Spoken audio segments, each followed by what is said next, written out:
न लगेंगे, बस शुरू में थोड़े से झड़ने लगेंगे तो डरना मत। शैम्पू लेकर अपर्णा घर जाती है और उस तेल को 1 महीने तक लगाती है, जिस वजह से उसके बाल काफी तेजी से झड़ने लगते हैं और घुटने से पीठ तक आने लगते हैं। भाभी, आपके बाल तो धीरे धीरे खराब होते जा रहे हैं। आप कौन सा प्रोडक्ट इस्तेमाल करने लगी हो?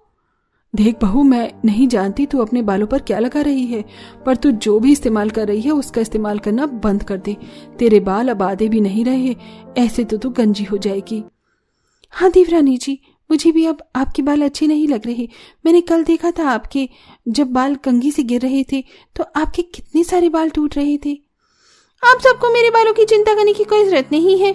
मेरे बाल अपने आप अच्छे हो जाएंगे और जेठानी जी के बालों से ज्यादा अच्छे होंगे।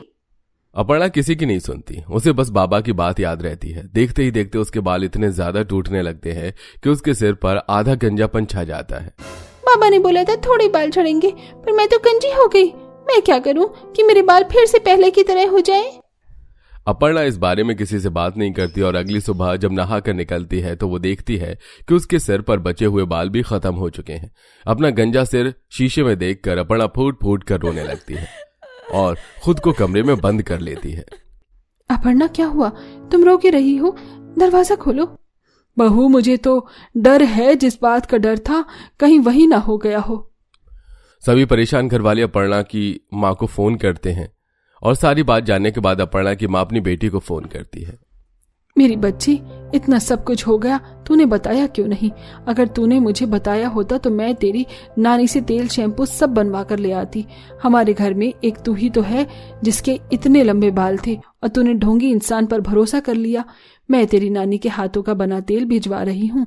तू वहाँ किसी से कहना, जैसे तेरी नानी तेरे बालों की देखभाल करती थी वैसे ही तेरे बालों की देखभाल वहाँ भी करे। अपनी माँ से बात करने के बाद अपर्णा दरवाजा खोलती है और सारी बात अपनी जेठानी को बताती है। अब शीतल अपनी माँ से बात करती है और अपनी देवरानी के लिए कंडीशनर और शैम्पू बनाती है और उसके सिर में तेल लगाती हुई उससे कहती है, तुम परेशान मत हो अपर्णा, तुम्हारी नानी का तेल, मेरी माँ का बनाया शैम्पू और कंडीशनर मैं तुम्हें लगाऊंगी। फिर देखना तुम्हारे बाल मुझसे भी अच्छे होंगे। अगर तुमने मुझे पहले बताया होता तो तुम्हारे बाल झड़ने ही नहीं देती मैं। माफ करना दीदी, जलन भावना में आकर आपसे बात न करके मैंने केमिकल और बाहर के प्रोडक्ट का इस्तेमाल किया और लोगों की बातों पर विश्वास किया, उसी का नतीजा है ये। कोई बात नहीं, मैं अभी तुम्हारे सर में तेल लगा देती हूँ और रोज सुबह उठकर आंवला का जूस पीना, और वो भी मेरी नजरों के सामने।